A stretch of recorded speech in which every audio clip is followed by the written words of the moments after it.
저 2016년도 여기로 왔으니까 근데 19년도부터 언니가 있단 말이에요. 언니도 있고 동생도 있고 하니까 언니는 그래도 마을에서 살고 저는 산에서 살았는데 제가 그쪽에서 완전 짐승처럼 자랐지 않습니까? 네. 내가 힘들던 생각해가지고 너무 고생하니까 이렇게 해서 한 번씩 조금이라도 보내주라고 많이 도와주고 또 옆에 주변 사람들도 이렇게 해가지고 그래도 주변에 보면 거의 한 번씩은 다 고향에다 돈 보냈더라고요. 저는 90년대에 왔는데 2000년대에 들어와서 남과 북사에 좀 이렇게 왕래가 있고 이러면서 한번 가족을 찾아볼까?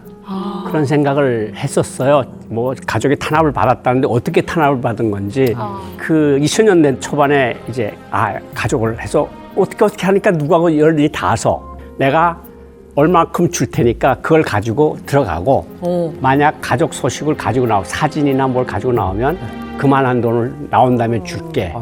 근데 그 사람이 평양으로 들어가다 중간에서 잡혔어요. 근데 그 잡혔다는 소식이 다른 사람을 통해서 연락이 온 거예요. 그런데 그 말씀을 하시는 분이 당신 가족 다 박살났다. 먼 가족이 좀 있는데 그 가족이나마 찾으려고 그러다가는 그 가족마저도 박살날 수 있으니까 그만두는 게 좋겠다. 그래서 저는 그때 다 모든 걸 포기를 지금까지 한 상태죠.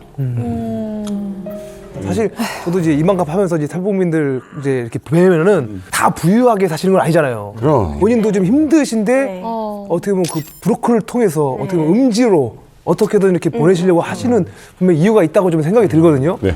어떤 이유가 있는 거예요? 사실 탈북민들이 북한 가족들에게 또 친척들에게 보내는 것은 그 사람들의 목숨이거든요.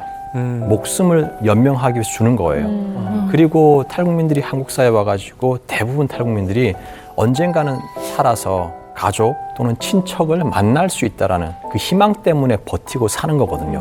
그 희망은 있는데 북한에 있는 가족과 친척이 굶어서 죽으면은 만날 수가 없는 거예요. 희망이 없어요. 그러다 보니까 자기가 자기 뼈를 깎아 먹으면서 여기서 열심히 일을 해가지고 이 돈을 그 브로커를 통해서 북한에 보내는 거죠. 사실 저도 탈북을 딱 해서 마지막으로 소식을 들었던 게 저희 엄마가 이렇게 홀로 계시거든요. 근데 뇌혈전이 3번을 와서 이제 다리를 아예 먹구를 걷지를 못한다 이런 소식을 마지막으로 접했어요. 근데 그 이야기를 듣고 사실 어떻게든 이제 북한에 돈을 보내서 엄마가 치료를 받고 뭐 진짜 흰쌀밥이라도 드실 수 있게 해드려야 하는데 북한은 진짜 말로만 무상이라고 하지만 병원에 가게 되면은 치료 받을 수 없는 상황이고 본인이 진짜 장마당이나 어디 근처에 가서 약을 사서 들고 가서 이렇게 병원에 가야 이렇게 치료를 받을 수 있는 그런 상황이기 때문에 진짜 너무나도 이렇게 마음이 아프고 저도 며칠 전에 이렇게 너무 어머님 생각에 진짜 눈물이 나서 눈이 퉁퉁 부어서 진짜 일상생활이 불가능할 정도로 이렇게 일어나고 이렇게 생활을 하고 있어요, 진짜.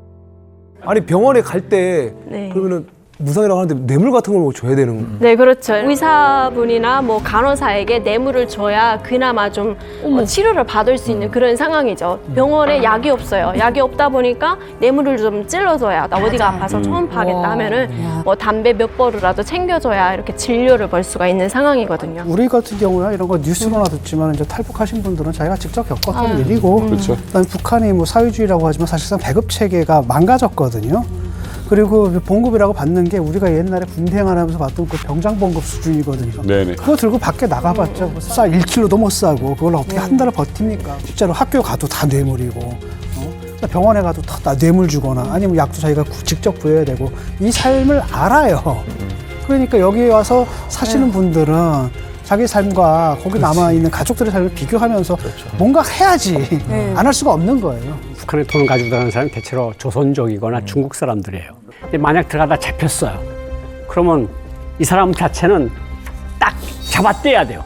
난 그냥 누가 이 돈 여기다 갖다 주라는 심부름만 했을 뿐이다. 그 사람이 누구냐? 중국 사람이다 하는 게 발견되면 그건 불법 뭐 월경제 뭐 이런 거로 걸려서 이제 뭐 노동단련대 가든가 뭐 이러는데 이게 남조선에서 온 돈이다. 그거를 전해주려 들어왔다. 그러면 이건 노동단련대로 끝날 일이 아니고 이거는 정말 정치범 수용소 갈 수도 있고 국가 전복제로 뭐 안기부 돈이다. 국정원 돈이다. 갖다 씌우는 대로 갖다 먹힐 수 있는 거거든요. 그러니까 이 송금 브로커들도 사실 목숨 걸고 하는 거예요.